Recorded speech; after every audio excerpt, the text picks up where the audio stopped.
Noi though, who has done exceptional things. We're into these picks and bans fairly slow off the starting block. Good thing to note is Morsu used to demand a lot of bans from teams.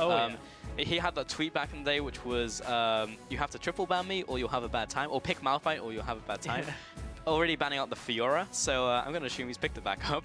But Twisted Fate also banned away against Suno. Yeah, that's a weird one mostly in the meta. You would go like, why are you banning Twisted Fate? Typically that's not a particularly great mid laner when it comes to carrying a game on his own. Yeah. Suno loves playing Twisted Fate. You take a look at his solo queue record, like Twisted Fate, Twisted Fate. There's like a Fizz in there, then Twisted Fate some more. It's like Suno is one of those players where you pretty much have to ban it away. A lot of bans came out towards the end. Irelia even being banned out. So it's not the triple ban. There's a Malphite available. What is up though at this point? We've got Junglers up, Graves is up, Elise is up, Ryze is up for flex picks. Actually, we haven't seen a whole lot of Ryze. Didn't see it in the last series. For other things, Corki is available as well. Corki is available. Wicked was a big Irelia player. Also Malphite. So. Yeah, but they banned it. Yes. So I don't want to... Yeah, also against Morsu. I'm not sure if Irelia is ban-worthy right now, but still, the fear has been instilled in them from Morsu.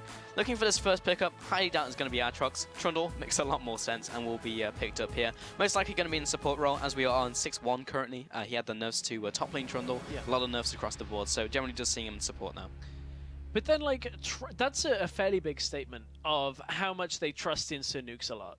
Because he's a fairly new player, and you're like, okay, first game of the season, I'm going to give the support.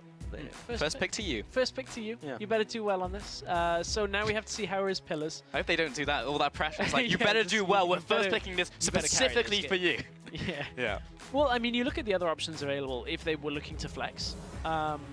They could have picked up the Corki. They could have maybe picked up like the Ryze. I don't really subscribe to Ryze as first pick worthy. Like every single game. I think if you build around him, it's good. Oh wow, we didn't even mention that Tahm Kench was up. There was a lot that was available in this setup, and that was one we overlooked. Yeah, Tahm Kench all the way through bans. And Elise as well in the jungle. Less interesting because Elise as an early pick is nothing really new. But Tahm Kench, generally just seen him in the top lane, and Morsu generally doesn't play tanks. That's where I was going to go. I'm like, Morsu, what's going on, man? What is this? Have you changed? Are you a changed man, Morsu? They just put in support. Morsu is literally the guy that in a Maokai meta never touched the champion. Like, never once. Maokai was in like every single game. He was like, no, I don't want this. Just take it away. Pick me Fiora. Pick me Fiora. Pick me something that just can carry, like a Jax or Fiora, that kind of thing. Alongside it now, an Elise.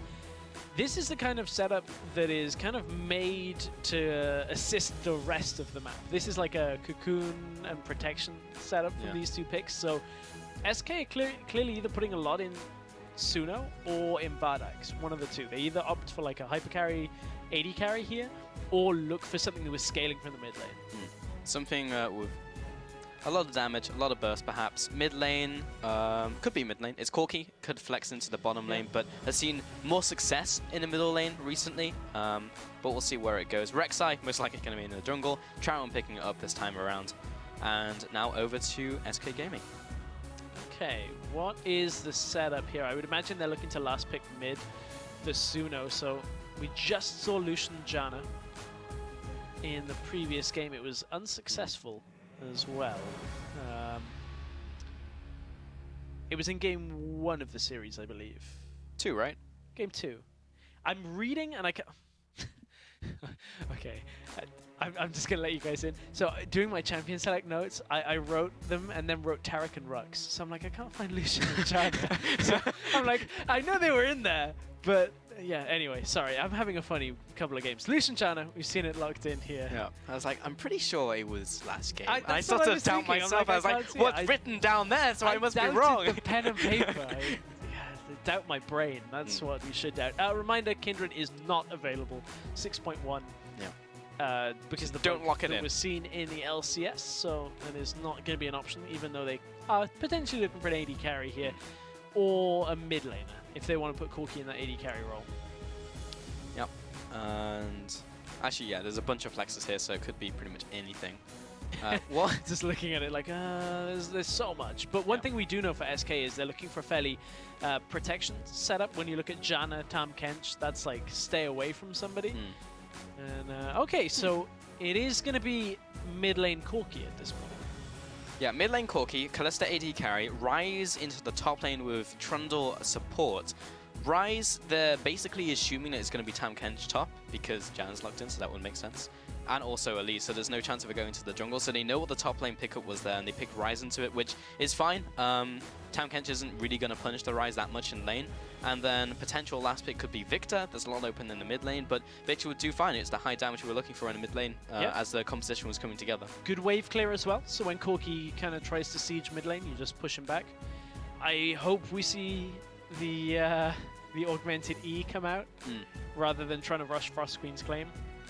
I feel like denying the additional pick potential just for the safe wave clear is way worth it. Well, the siege isn't as good from Copenhagen Wolves this time around. Last time it was just like, you don't take E against like a heavy siege composition. Like, that's a mess up. But in this game, there's more leeway. Like Corki Kalista isn't even one of the best champions at sieging a turret. Yeah, stepping forward on Kalista is always a bit of a risk. And you're locked into an auto animation, so it's very easy to punish her under tower. Very easy, but something that does kind of round out both compositions is that extra magic damage that we've got from Suno now on Victor with the later game scaling. Victor has a decent mid game as well. Over on the other side, Wicked, we're going to have to see how he can do as this Rise. We've seen Rise struggle in the top lane in the LCS. Specifically, Wonderwear had a really horrible game when it came to getting camped. Yeah. He went 0-4 and ended the game 0-4. And it was just like Wonderwear got camped and could do nothing. So I wonder if .go goes up to the top lane. I think that there absolutely should be enough damage between a Tam Kench and an Elise to pick up that kill. Yeah. So Wicked has to be very careful here. If the Cocoon lands, he's basically dead. I wonder if the same thing goes for Wicked here. If he starts losing this game, then Wonderwear was like, you know what, screw it, I'm just going to play Tam Kench every game. I'm just going to go tanks top lanes. But in this game, Wicked a chance to kind of prove himself up against his composition, because if he does scale out of control and is able to farm in the top lane without dying against the Tam Kench Elise, then he could really just run all over this composition. Oh yeah, I mean, this is the kind of setup for a Wicked that as soon as he gets past like 25 minutes, he's going to annihilate everybody in team fights. So that's what he wants to do. We'll see if he gets himself to that point. That being said, there is a lot of appeal when you take a look at this composition. Tam Kench, Victor as well with the zone control, a long-range Cocoon, knock up from Janna. Very difficult to get towards, but we'll see how the early game goes. Make sure to hop on Twitter and use those hashtag CWWin or SKGWin for who you think is going to take this one home. The two former LCS organizations trying to fight back and get back into the LCS. Let's see if either of them can take the first step on the route. It's a fairly long road back for them because, as a reminder, no more auto promotion here. You have to go through a bit of a gauntlet to get yourself in, where it's 2 days for, 3 days overall for the play-ins. So it's still going to be a tough ask for both teams, but the Wolves and SK are kind of re-inspired, perhaps. Yeah, maybe that's better for the Copenhagen Wolves, because they were always good in promotion relegation. Okay, it's different players, I don't think it's better than automatic promotion. It's like, well, we could get promoted, but you know, we have a good track record. I think we should take the 2 best of 5s. Maybe. Still, very different lineup. Soren coming in, Pinoy, Wicked as well. Sir Nukes a lock. That is going to mess me up this game already. This is going to be a great split. I can already tell. I can already tell EU Challenger is going to I'm thinking of an easy way to say his name. Nukes a lot. It's pretty okay. Nukes. Also, like, he didn't capitalize the L, and a lot is 2 words. Right, he's nuking a lot.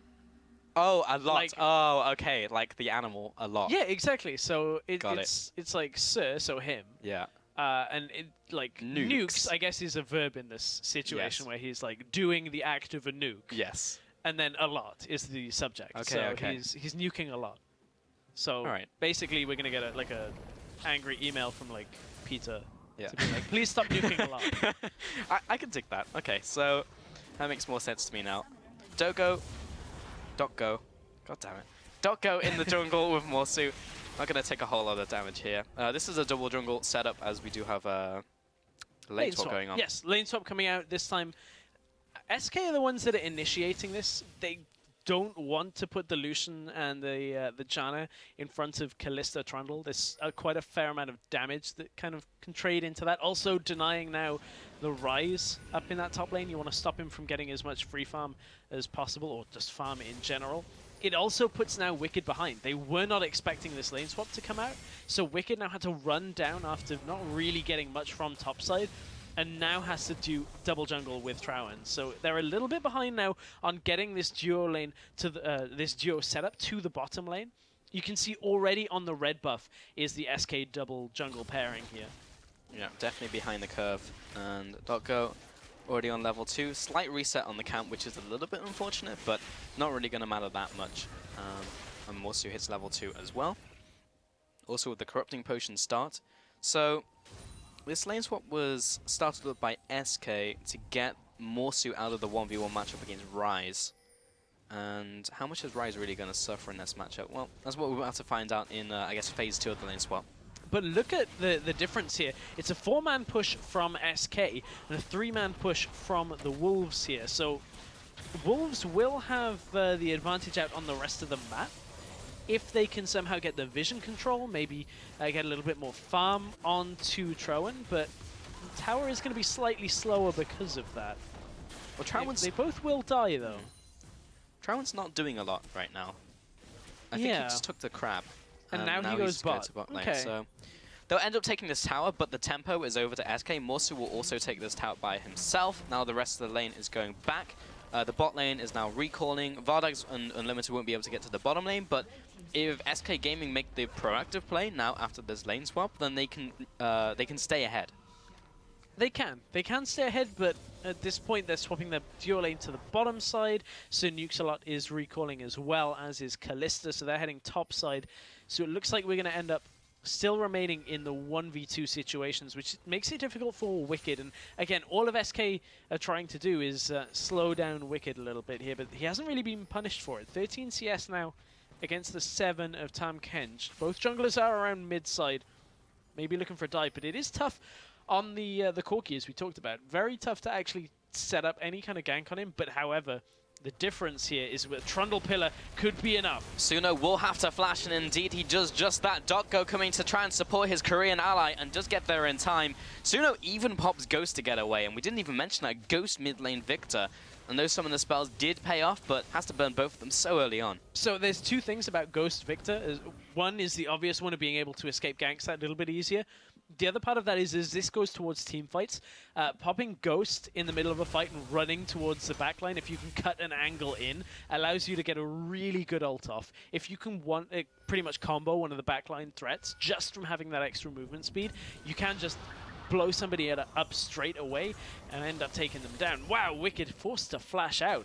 Didn't respect the damage from Vardags there. Yeah, Vardags had another spell. He totally would have flashed in there and just gone for the kill.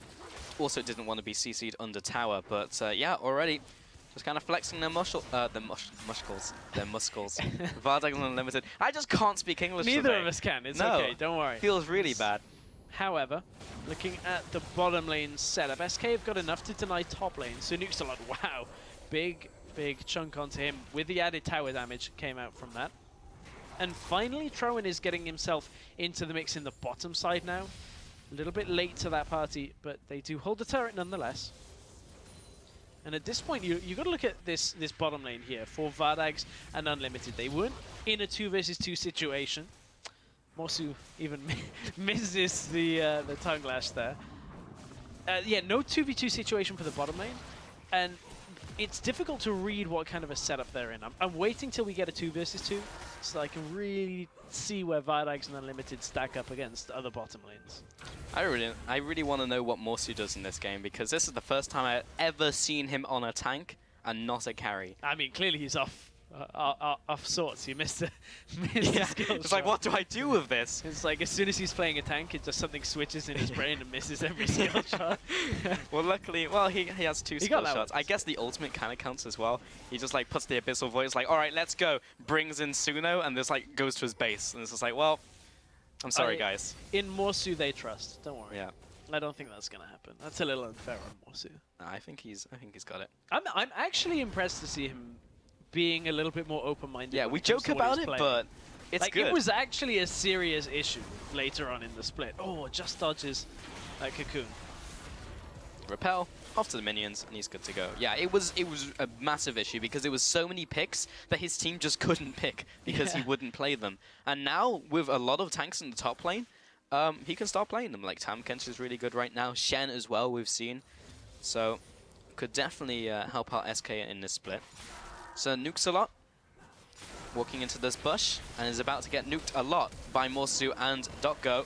Repel comes up. I'm going to eat that Trundle. Going to pop him to the tower. But he has been exhausted, and the first blood actually goes over to Pinoy. The kill in return, though, by Morsu. Suno given him enough time from the mid lane. Pinoy has to circumvent the gravity field. There comes the ultimate, and he's trying to find a way out of this, but he can't hop over the wall. And Morsu runs him down with the help of Suno for the second kill. That was Suno picking up both kills in that setup. Yes, there was the kill, first blood going over to Pinoy. That was just, I believe, Go not really expecting Pinoy to keep chasing him as he was trying to back away under the turret. But good roam up from Suno. Didn't even have his ghost available, so he actually just ran at regular speed to get up to that top lane and make sure that he could get himself involved in those kills. The payoff for it was he's already got that Hex Core Mark 1, hasn't been back yet, and is holding nearly 1,600 gold right now. Go was forced to smite his own blue, so that is one thing that is taken away from Suno, but it's still a great start for SK. And there comes the ward as well. Actually going to see that one once again as the Victor roams in from mid. So the damage turns back onto Pinoy. The pillar actually works against him there. Is it another Q follow? No, just auto rend. Yeah, that was just Go not really judging the damage from Pinoy. It's an easy follow-up from here, though, for the rest of SK. So Pinoy didn't get himself too much out of that, other than a kill. But still nice for that Kalista. Helps him get towards that Blade of the Rune King that bit faster. It was really nice in that trade because Go had to use his repel earlier when he first went into there, so he didn't even have the repel when the gank came off. So that's why he didn't repel up, if you were wondering. Go onto this Rift Tower now. One of the few junglers who is able to take it very easily without just losing all of their health because the Spiderlings can tank it, and Unlimited's just helping out as well because all you need is someone with auto attacks so you can get the extra 2 damage. Yeah, exactly. It doesn't even matter that it's just a Janna. No. It's just like Janna spikes it for like 300 when she hits it.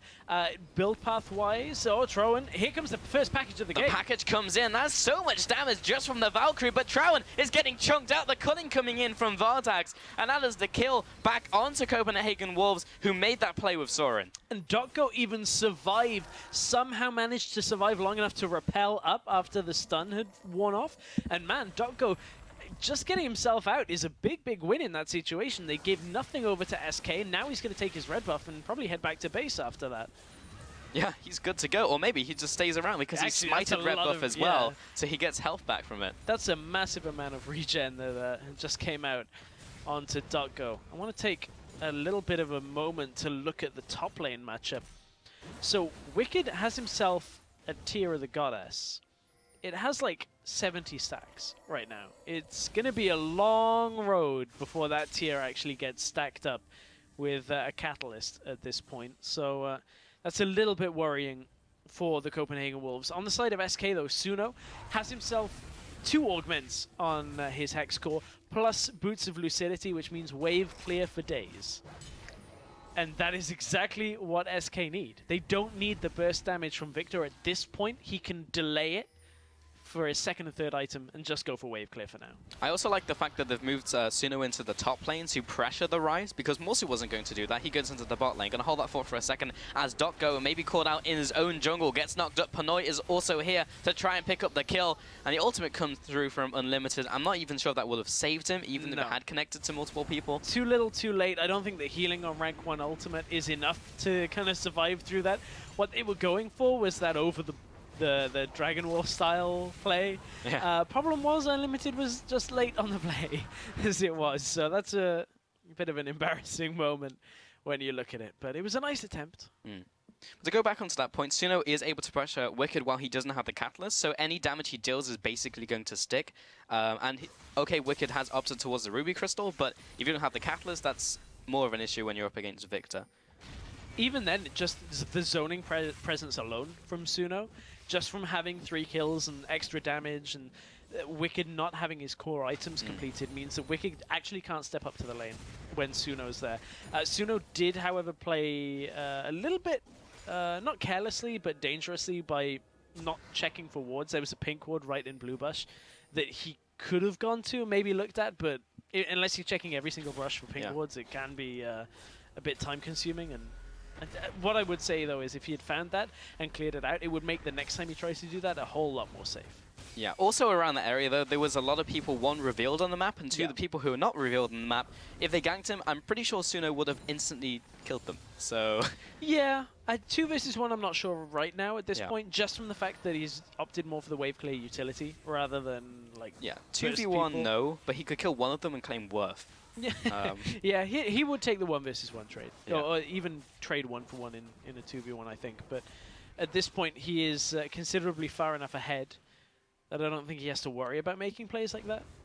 I think he can just focus a lot more on the wave clear potential that he has, and also just his presence around denying Wicked anything in this game. But Wicked has got a bit more farm now, has got that catalyst completed. Yeah, that's the problem I have when I'm ahead. It's just like, I need to push my advantage. No, the problem you have is you don't watch a minimap when you're ahead, and then you call us for bad information because you stuck around after not TPing. Maybe true, maybe true. That is mostly true. That wasn't an exact scenario that happened to us yesterday. But Blue buff is going over. That's not even a good transition. But something I do want to talk about, though, is Vardags and Unlimited, because we spoke about them in Champion Select. But Unlimited has been this support player who has bred really good AD carries over the years. Reckless being one of them, Forgiven as well. I want to see what he does with Vardags, but those have been exceptionally talented AD carries. Yeah, I guess this is like... This is the correlation versus causation debate, right? Is that were these exceptionally good AD carries before they played with Unlimited? My gut feeling is yes. Maybe they were refined. Maybe. With playing in that duo lane.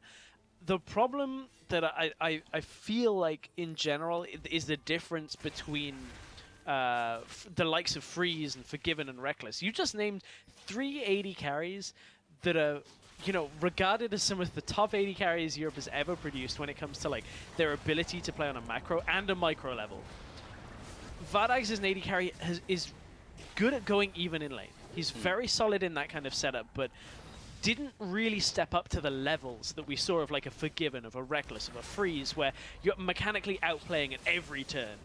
And that, I think, is the difference here. They still have potential, and I'm excited to see them in Challenger play together, but I don't think the actual like potential level there with this whole like unlimited hyperbolic like power chamber, I don't think it's quite the same as the players you listed. Well, I kind of feel the same when I do feel the same, but maybe there's just something that Unlimited has that just makes them exceptional. Like you saw High when he was subbed back in, both of the games he's played in North America, they just won. It was something to do with his leadership skills that Bunny just didn't have. But if it happens, I'll...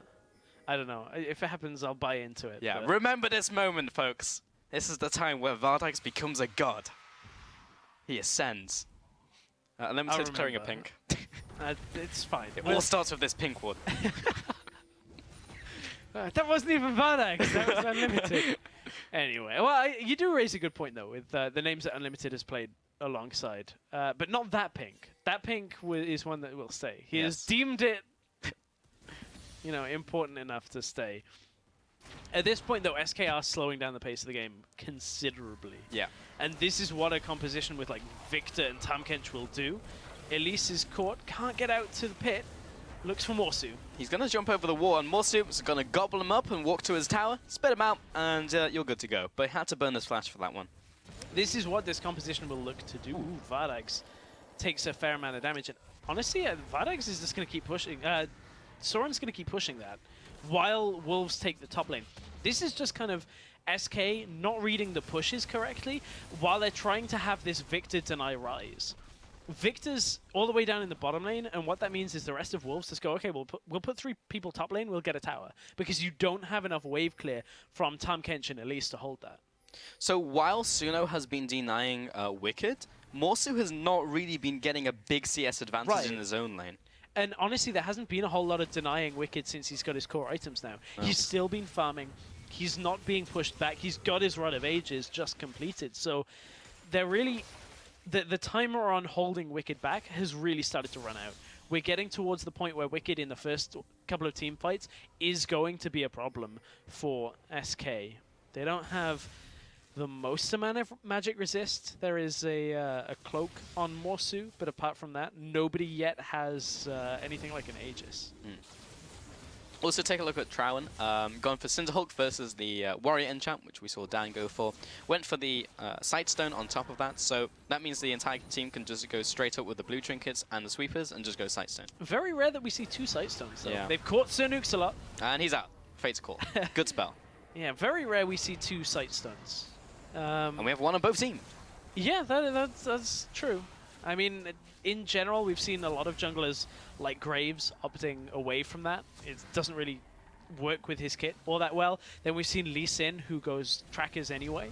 So it has been a while. Doggo's caught, though. He is getting caught a lot in this game, but he has repelled to get to safety, or relative safety. Morsu's going to once again eat him and throw him back to safety underneath his tower. Not able to get the siege off. Soren does have the package, but not really sure he wants to jump in underneath the tower. I mean, Wolves are never going to push this in. Unless somehow Suno just takes so much damage he has to recall.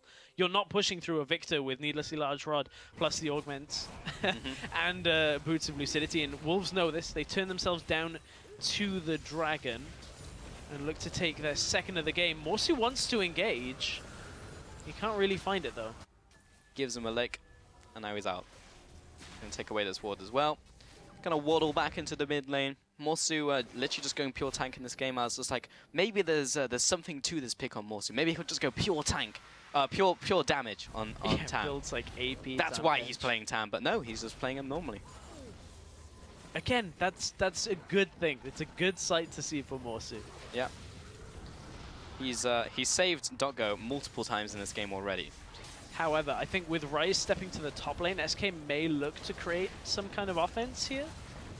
He does have teleport, though, available, and they didn't quite have Vardags. Vardags had run bottom to push the wave out. I think SK may just look to try and take this mid tower as their wave comes. Victor will clear the wave in front of him, and they can turn this aggression on quickly. Morsu gonna shoot out this minion at some point. There we go. That was actually less damage than I was expecting. Rift Herald is gone, as Baron is now spawning. There comes the culling. Has not a lot of damage. It's enough at this point just to kind of step up to the turret. Yeah, I was expecting more because I saw a level 11 on Suno and I was expecting like all the shots to come out from level 11. Vardags, yeah, and I was like, that's actually that's not level a lot. 10 Vardags. Yeah. Hasn't ascended yet. No. Unlimited's getting him there. Don't worry. Yeah. Okay. We'll get there soon. Morsu. Look at carry on clearing this mid lane. Like, both teams have been staying around this mid lane for so long when there's actually a decent amount of wave clear on both sides, so they're only getting chip damage onto the tower, and have just kind of just been here with like a 3 or even a 4-man stack. Now finally SK go back and break that vicious cycle of not a whole lot happening in the mid lane. I mean, realistically, Unlimited and Suno can clear that. Yeah. With Doggo being around in case of an engage.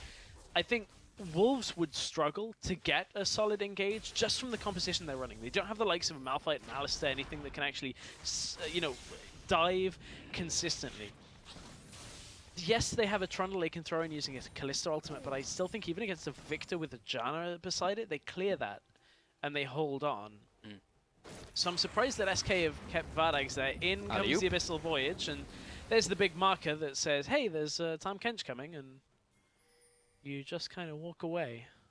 Yeah, that's basically what happened in that play. Wicked saw it and he just walked off and went to Wolves. That is the problem with Abyssal Voyage being used as an engage tool. That's why you'll see the good Tahm Kench usage of his ult be either right as a fight is starting anyway, and there is no way to avoid him appearing in the middle of it, or when you've got somebody pincered so much that if they go any other way, they're running into your team as well. Trying to go with nobody else engaging in that setup is never going to work on Tahm Kench. Bot lane though, Morsu is going to try and hold the fort down, but he's already taking a bunch of damage. Pinoy going to jump over this pillar, and Morsu into grey health, but looking for this Ren to come out. Pinoy will flash after just in case. He survived, and Sir Nukeslot and Panoy sieging down his bottom turret. They have a minion wave en route, but this one's going to evaporate. Yeah, they have to back away at this point. So what happened there was SK were looking to try and set up a Baron for themselves. They've cleared the vision and were looking to take it down. What that meant was the Copenhagen Wolves got the pick on bottom side, pushed for the inhibitor. I wonder whether they could have stuck around to get it. Vardags did come across, but 3 people from SK stuck in the mid lane. And Suno, you can see he had the damage to clear that out anyway. So no real gain for SK off that play. Wolves got themselves the kill and I think a turret, and some of the damage on the inhibitor turret, but that is going to regenerate. Yeah, I think Panoy and Nukeslot would have carried on pushing the bottom lane turret had there been a minion wave in the middle lane, but there was not. So Suno didn't have to go into the bottom lane because they didn't carry on pushing. However, he would have had to roam because they would have needed the 2v2, and then they could have taken the mid tower. But because of unfortunate minion timing, they weren't able to make that play. But yeah, backs off, gets the tower damage, and they probably won't be in bot lane for a very long time now. So even though that regeneration you're talking about is very slow, by the time they get there again, it will probably be maybe half health again. That is true. It's going to regen probably very quickly. Actually, they did just ping it, looking at the Copenhagen Wolves. And they have got Panoy down in the bottom side, so they likely to start moving over that way. They have vision established already. Vardags do not show top.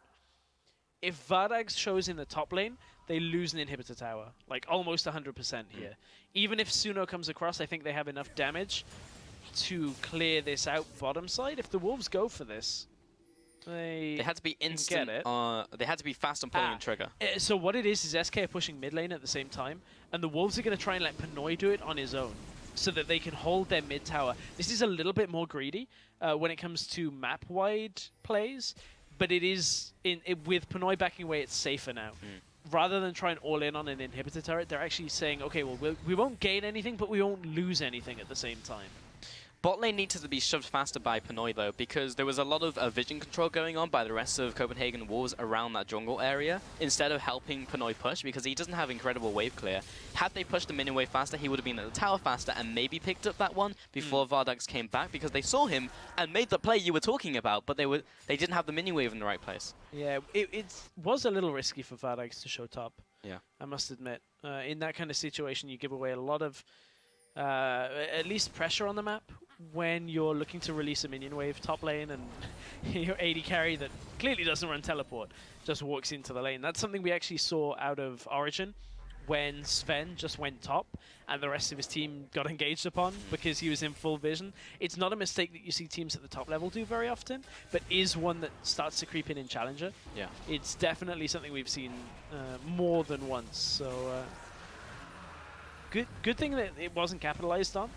Although now Trowan has to get himself out of there after taking down the dragon. 3 dragons apiece is a good spot to be in for Copenhagen Wolves. It was actually nice creative use of the tunnels there, because had he tunneled immediately, he wasn't in range to get over the wall, but using the pre-existing one, he was able to get in range of the wall and then head on over. So far, 25 minutes into this game, 3,000 gold over to Copenhagen Wolves. This game is definitely stalling out. It is. One reason for that is just, as we've alluded to, the wave clear is so strong from SK. Just lucidity boots all around. In the previous games, we've seen swiftness boots all the time. This time, it's like we need the cooldown on the culling, and we need the Victor cooldown to be pretty low. So let's all go lucidity boots and make sure that we can shield all turrets and clear the waves. So that's something we don't see too often. As normally swiftness boots seem to be the budget boots where it's like, I just want the cheap boots, give me them. Yeah. I want the ones that reduce slows. It's not future-proofing, but it's it's good for the meantime. What you saw there was SK trying to bait, but public service announcement, that doesn't really work anymore with blue trinkets existing in the game. Also Rek'Sai. Yeah, if those movements aren't in the pit, then it's like, oh, they're standing hello there. half away out of the pit. Great. Clearly not doing it. At this point, though, SK kind of don't seem to be doing anything proactively. No. When you really look at it, like I mean, I can't really debate that. No, I know, but it's one of those situations where they're playing very reactively, even though that's what their composition is kind of fine to do. They're okay to just wave clear. The problem is, without Copenhagen Wolves making a mistake here, it's very difficult to actually gain a lead. The Wolves have themselves a bit of a lead here, about 3k lead. We actually have a pause, so we're going to have to take a moment.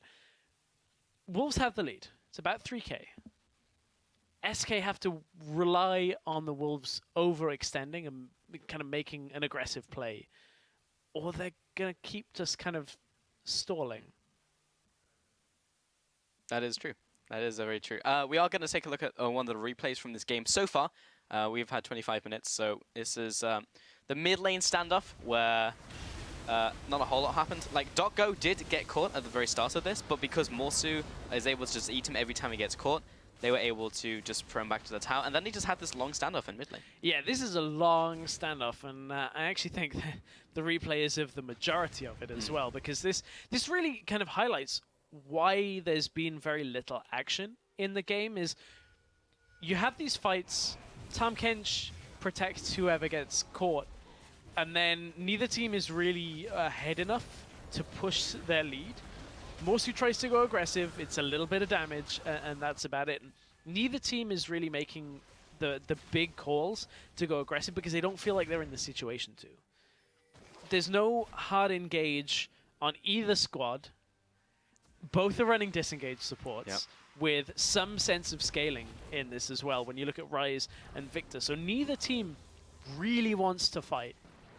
You know, the comp on the Copenhagen Wolves side wants to siege but not fight and just run away. The comp on SK wants to wave clear. Yep. Neither wants to go aggressive. Well, that's basically it. You're running two disengage compositions who have two different goals within the same kind of matter of team compositions. So, yeah, that's why we're kind of in this situation. However, Wicked on Rise eventually will start scaling up. He's got around 200 CS right now and has finished his Seraph on top of his Rod of Ages. So he is starting to scale. We just haven't seen him hit anyone in a while because he's just been in lane farming. He's just like charging. Yeah, yeah. So like Dragon Ball Z is like maybe in like 20 episodes time he'll throw it out and he'll destroy someone. But are we like the next time? Yeah, we are. Yeah. So what we're doing right now is like we're trying to build predict up the next fight. Sadly, there's no like kids cartoon adverts in the middle of this. Unlucky. But the only person he can really hit on the front line is .go if he gets caught, but then Tahm Kench can eat him, and then all he can hit is Tahm Kench. So good luck chunking through that. Well, if .go gets saved by Morsu, which has happened more than once in this game, then you get the possibility of Suno getting caught. And if Suno dies in these late game team fights, I don't think Vardags alone has the damage to deal with the Copenhagen Wolves. Yeah. So if the Tahm Kench ult does have to be used on the Elise time and time, not ult, sorry, the Devour has to be used time and time again on Elise, that is a problem that in this game could lose SK the game. But it's so hard to get on top of Suno, even in that theoretical scenario, because all you have is Trowen slowly burrowing towards you, Corki jumping in who will get bursted, Trundle who has to put up a pillar, but then you have Ghost to kind of mitigate the slow, you have Flash as well if he hasn't already used it. So even getting on top of him is difficult, and they have Janna in the backline as well. So even if they don't have Tahm Kench, there's so much disengage from SK. Disengage. It's good when one team runs it. When both teams run it, it is. We get this. I mean, honestly, this is kind of almost a natural progression of the meta when you look at like engage. Well, what beats engage? Disengage. Yeah. What beats disengage? And then we'll see like, poke come in again. We could see Pretty play Anivia later as well. We may do. Yeah. One thing we can see is another replay. This was one of the kills fairly early on. Well, I say fairly early on, 21 minutes. So not too early, but feels like an age ago at this point. This was the push from the Wolves now onto Tahm Kench. So this was all from SK looking to set up a Baron here. You can see they were baiting, trying to get it, and the Wolves were having none of it because they found Morsu on their own in a 2v1. So easy pickings at this point. They nearly get the inhibitor tower up this as well. Get it about 3/4 of their health off. So this was like Wolves actually making one of these plays, and it was all from just seeing, a spot on the map where they could get themselves into a small skirmish, not a full-on fight. I'd like to see Wolves being a little sharper on like minion wave control, because if they shoved bottom lane faster, they would have been able to punish Vardags being top lane. Had they controlled the mid lane wave and actually protected it, they could have gone mid lane pushed, pressured that one, while Suno had to react to the bot lane push coming in, and then actually forced a fight or taken the tower, all because of the minions. So if they had set it up, great. but that is something they could work on. Apart from that, we've seen very little interactions between the teams, so it's difficult to be like, oh, well, you messed up here, you messed up here. Doggo has been caught a lot in this game, but that may just be because they're running high disengage, high protection with Janna and Taimkench. She always has a way out. Yeah, he's also been the one that's searching for opportunities, right? He's stepping up to walls, firing at the cocoon, looking to get the follow-up damage, so he's been putting himself in that situation because he has to, pretty much. I think if he were to play much more defensively, I don't think SK would have too many options other than wave clear. At that point, if they can land the cocoon, that is one of the good signs. But speaking of that wave clear coming from the middle lane, Victor, Suno's at 223 CS. On the other side, Soren has been in this lane for so long that despite Suno having extra kills, there's actually a gold advantage on Soren. He's 60 CS up and has 500 extra gold, despite having 0 kills. That hasn't culminated into anything really yet because the packages haven't gone anywhere, because the last time he had packaged, they were in that mid lane standoff you saw in the first replay where he just couldn't jump on them. Yeah. They haven't been able to utilize the package. When he jumps into a fight, presumably he'll do a lot of damage. That's like the worst thing about playing Corki as well, is when you get the package and the anticipation. It's like, it's going. It's going to happen. But what is going to happen is we're going to go back into game. However, Trowen did drop out as the jungler, and I believe they're going to play 4 versus 5 until he reconnects as they've run out of time. So here is hoping he reconnects now that their pause timing is gone, but the Wolves are still going aggressive. At this point, Trowen is still in the game, to keep in mind. We are on a very slight delay here between the game and what is actually live, so at some point it will become apparent of which Trowen is not available, so that's why you can still see him moving around in this kind of setup. But at SK, at this point, did hold on. They were able to repel the push in the top side, and they can repel the push in the middle as well. Wicked's not really going to do too much on his own. Victor will clear this out in front of him. And honestly, even with Trowen not in this game, all he really is right now is a front line and potential CC on the enemy front line, whereas Wicked and Soren are the big down threats on this team. Wicked, he's getting there. He has 2 big items and now looking towards his third. Once he hits that third damage spike, then it's even hard to tank him as a Taimkench. Soren in the mid lane as well, almost 300 CS at 28 minutes, and also on a 2 damage item spike. Has also picked up a Elixir of Wrath, which is interesting as looking for a mid-game spike, so trying to use the next package perhaps. So there's still a lot of damage on Copenhagen Wolves. We just haven't seen them be able to use it. Yeah, they've not been in the position to use it is the problem. It's like, well, you know, we're sieging and the wave's gone. So that's pretty much it. And the thing with that is their composition doesn't have the tools to circumvent that very well. Really, the engage tool they have is Pinoy's ultimate, which means Pinoy has to put himself out in a rough situation. Now SK finally can crack a mid tower for themselves. That gives them a fair amount of control now over the vision game. But I don't know whether it's going to be enough to tip the game in their favor, because 2,000 gold lead for Copenhagen Wolves isn't a whole lot, but still, Copenhagen Wolves have a good siege. And 3-3, have not seen a kill in quite a while. Now heading towards Baron. SK are going to move towards this one. Oh, this is one of the ways that you can break one of these situations. Yeah, but Trowen is still up with Smite. Well, this is what I'm going to say is, do Copenhagen Wolves take the bait, or do they just go mid and go, okay, well, you can try and Baron, and then we'll go mid, take your tower, and run over to you before you can ever take it down? Because it's not like SK have Kalista or anything like that. They can't reliably say, well, we get this Baron.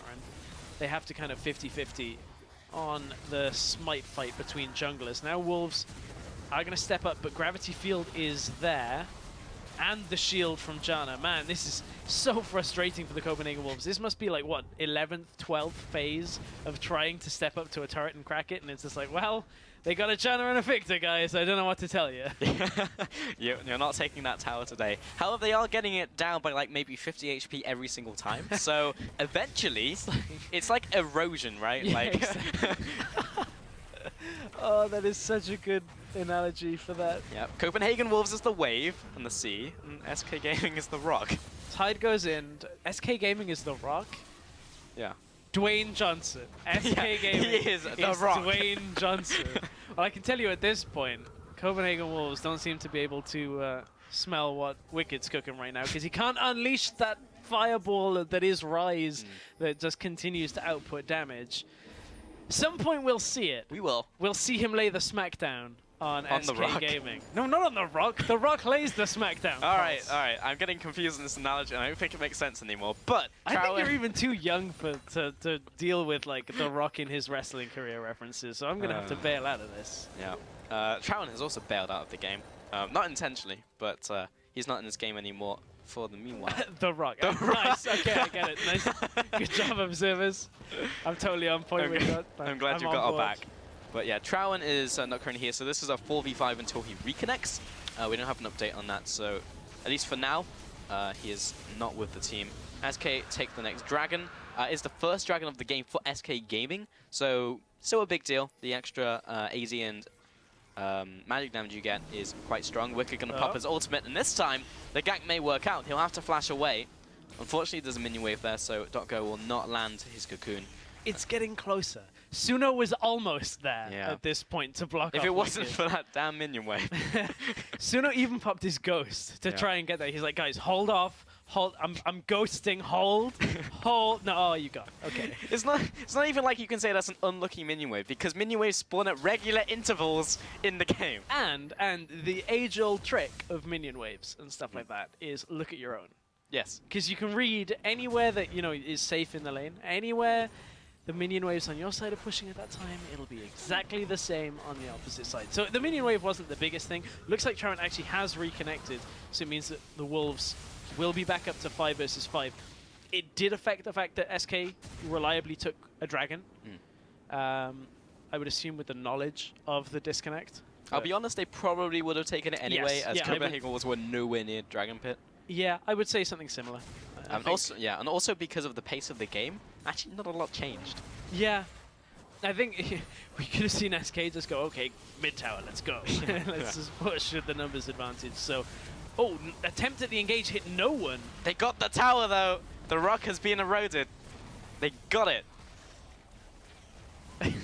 Sorry, I'm still on the Dwayne Johnson hype train on this one. But at this point, the hype train's coming down mid lane, and its name is SK Gaming. Morsu. And now they're going to back away. Yeah. Morsu does have his teleport, though, and he's at base, and it's past 20 minutes. Actually, very past 20 minutes, so he has home guards. Wicked. Ooh, good cocoon. Wicked, when he touches something at this point, is just going to destroy it. He's got a Void Staff now on top of his completed Seraphs, plus Rod of Ages that is fully stacked. Like, as long as it's not Morsu, something is going to die when Wicked decides to get into this game. I've never seen a Rise this built 0-0-0. It's like the equivalent of like having one dumbbell and just working. Okay, Morsu may have been caught here. Oh, he's taking so much damage from Wicked, getting absolutely destroyed, but he'll flash over the wall. Trowen's there to meet him. He'll take him out. The first kill comes out. Pinoy getting chased down by Vardax. Takes him out with the culling, and Sorin, he face plants the wall, but the flash over the wall, also with Nuke.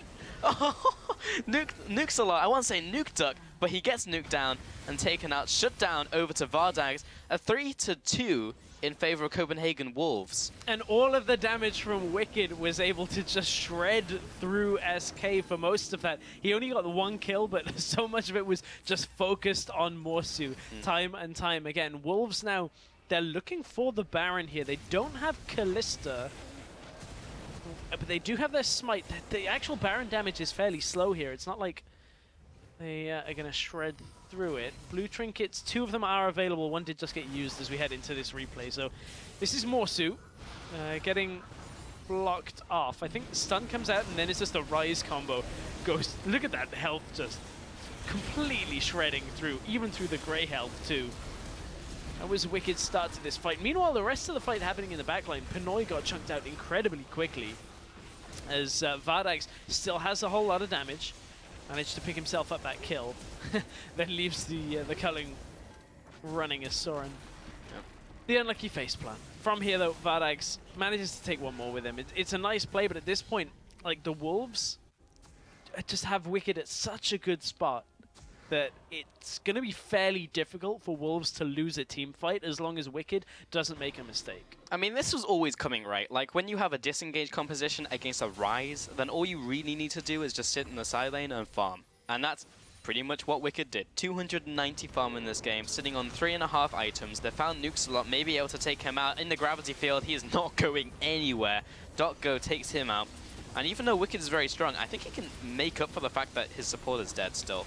Ooh, hits unlimited really hard. The problem is his wave clear is fairly situational, so what they need from Wicked is an actual fight. And being 4 versus 5 at this point in time, because Sir EpicSkillshot is dead, means that they're unlikely to want to fight. Even though Unlimited is low, I don't think Wicked is going to want to take a fight unless it's 5 versus 5. So these little skirmishes aren't really going to be in his favor. Now they can clear out the minion wave, and SK will just simply disengage and back off. Suno is still doing very well in this game, though. 3-0-3. Still 100% kill participation. Flash away from Unlimited. Ooh, close. Had he gotten bound, he was dead. So had to be fast on the flash trigger. WQ actually would have been a kill. Yes, maybe even just the W, honestly. Maybe. I'd like to see, he did have like 600 health. Yeah. I think that's optimistic, but maybe it is late game Rise. It's great when Rise kills someone with W. It's like he just waves his hand and they die. That's a good point. I very rarely see that, just the W kills. Not today, though. Maybe later. Maybe we'll see it. Trow and Pinoy on the front lines, looking for a potential pick. Trying to use that Tremor Sense and see who's coming towards them. Top lane Siege coming in. Vardags will pop his ultimate, and the minion wave is gone. Did you like wave clear? Yo, dog, I heard you like wave clear. But you can't really put wave clear in the wave clear, can you? Well, they have. They've got Vardags and Suno with his E. I think you're too young for Pimp My Ride as well. God. No, I watch Pimp My Ride. Okay. Quality show. That's okay. That's fine. Sorry. Oh, EpicSkillshot gets a potential catch. Nope. Morsu takes his mid laner. We'll back off here. Doko almost caught out. That was the ultimate by Suno as well. Actually, I don't believe it hit anyone. It just kind of floated there for a little bit. Soren, though, has been caught out. Cocoon almost landed on the way out. Spooky Ghost connected. Now the Dragon should be going over to Copenhagen Wolves, but this will be contested by SK. Remember, a lot of the tools are already being used. There's no ultimate from Victor, but Trown will secure the Dragon. EpicSkillshot is getting poked out of this fight. Morsu on the front lines tanking up all that damage from Wicked, but now he's able to unload on some of the carries. Vardags was caught in the pit somehow, and now the rest of the team will have to run away and run towards Unlimited. Morsu gets knocked away from the pillar. Unfortunate placement. And Soren, a little bit more damage on Suno as he escapes, basically out of mana, so he can't really combo anyone. The disengage just means that they can't keep chasing. As you said, unfortunate pillar. Wolves are looking for the top side of the map here, as that's where their minion wave is. They have been caught out, and maybe now looking for the Baron, but fairly fairly rough on the old decision-making here. They could have gone straight for that Baron, but they looked to secure the vision first. They know that they still have 25 seconds before Vardags is up, so they're not in any particular rush to get this. They do have the Kalista. Is not going to really get smited away. I say that, but we've had one today already, so it wouldn't be too surprising. So Copenhagen Wolves are now in a commanding position after taking that fight, plus the Baron. Yeah, definitely ahead in this game now. Wicked will head back to base, pick up some more items. We're actually going to take a look at that replay. I want to see how Vardags got stuck in the pit. Yeah, what does he go for? I bet he dashes in. Where is... Okay, I see him. He's gone on EpicSkillshot at this point. Isn't doing damage. Vardags. I mean, so... Went full imp. At that point, like, you look at that, he has flash available. So he figures that was a two-way trip. Problem is, he was never going to blow up Trowan in one hit. Like, if Trowan was a one hit, you E over flashback into safety. I think that's, like, a worthwhile play. Problem is, you go over onto a Rek'Sai that has, like, 600 health, who's going to knock up. And then the rest of the damage and the crowd control is going to follow because the main carry just put himself right into harm's way. Or one of the main carries. So, really odd decision-making by Vardags in that fight. Yeah, he started to look really good, though, in the previous fights. But, yeah, that one was not a good decision and promptly punished by Copenhagen Wolves. Wicked, though, 322 farm, is now on 4 items and just needs one more item to go before he achieves maximum potential. Critical mass, if you will. Morsu may be caught out here, but he is very, very tanky, and so is Strauen. So neither of them really taking all that much. Morsu is getting chunked out, though. and he will need to back away. He doesn't really want to go into Greyhouse right now. Look how confident the Wolves are, just keeping Wicked in the bottom lane. I mean, all of that time, Wicked's teleport was available. During that engage, the Wolves say, no, we don't need you. Continue pushing bottom lane. We've already got the inner tower in top lane. And again, one of Morsu's Abyssal Voyages just doesn't hit the mark. Yeah, I want to see the health on the bottom tower, because it's been a long time since we've actually been here when Pinoy knocked it down very, very low. It's about half health right now. So kind of what we expected. Yeah, it's... But yeah, I'm trying to remember, inhib towers, they don't regen health anymore, do they? Yes, they do. That's really slow. Yeah, and it was down to about maybe 20% HP. This middle tower is very dead though. We'll go over to Copenhagen Wolves, and they have picked up. They do. Yeah, Sorry. They have picked up a lot of gold over the last couple of minutes. Really made use of this Baron, and also take the crab as well. By the way, they're also on 4 dragons after that fight, because a fight ensued afterwards, but they just need to wait for the next dragon. They have 5 dragons potentially for Aspect, next Baron as well. They'll have the pressure because they've already got all of these wars in the jungle. And this game has now massively swung in Copenhagen Wolves' favor over the last couple of minutes, but it was a long time coming, because they were waiting for Wicked to scale up. They were just farming on Sorin. They couldn't make plays really with the package. Trowen even disconnected, so that pushed them back as well. And then SK Gaming just kind of disengaged and disengaged and disengaged. Never really made productive plays because they couldn't. Yeah, they really couldn't. And it's just stalled this game so long for both teams.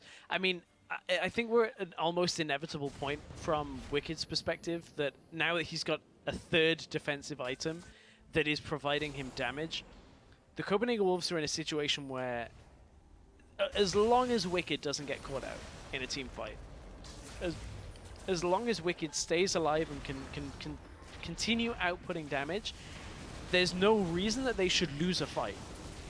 So that being said, Wicked gets chunked. Morsu is about half health. Trowen jumps in, gets the knock up.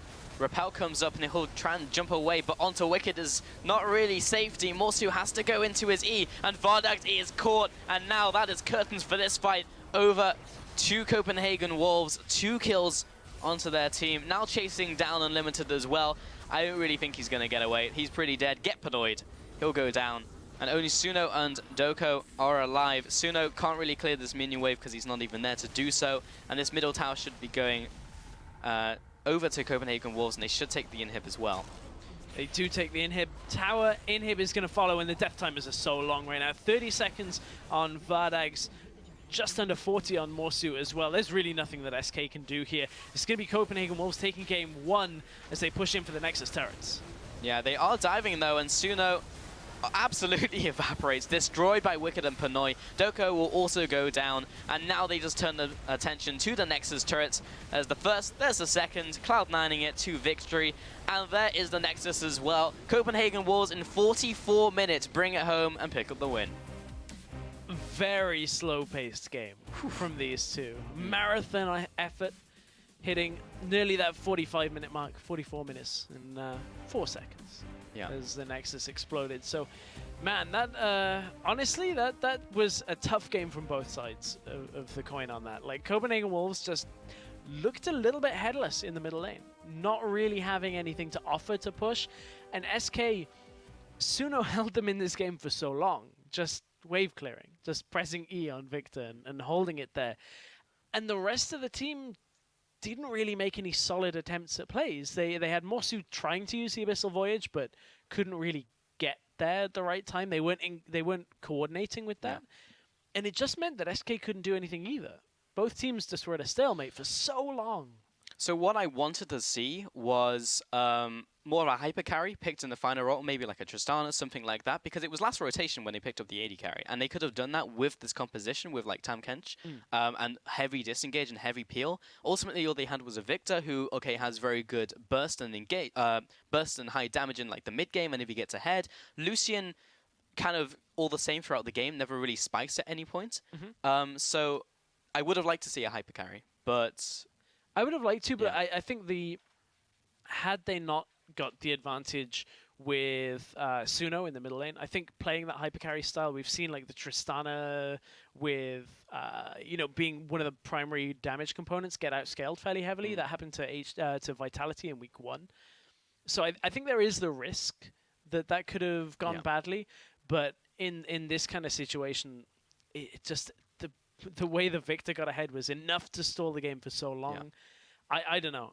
Maybe I'm with you on that one. Yeah, it's just difficult because if you play the game where you disengage for the entire game but have a few kills on Victor, you're always going to be outscaled 10 out of 10 times by a Ryze who just gets ahead. But maybe we'll see some changes in the draft. That is one game down in this series, but we will be back with the conclusion right after this short break. Stay tuned.